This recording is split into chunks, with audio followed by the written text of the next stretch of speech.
Hi guys, ang soup natin ngayon for New Year nila ay ito, pork bones and chicken foot. Meron din siyang dried fish, ayan, macho tawag dito. Tapos meron siyang mandarin peel and white punggos, ayan, white punggos.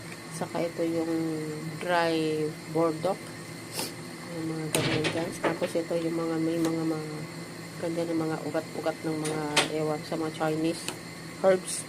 Tapos lagyan natin siya ng ito, cashew nut. Lagyan na ng cashew nut. And then papaya and sayote. Yan guys.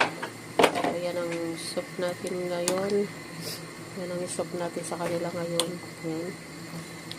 So i-boil natin ito ng 2.5 hours in low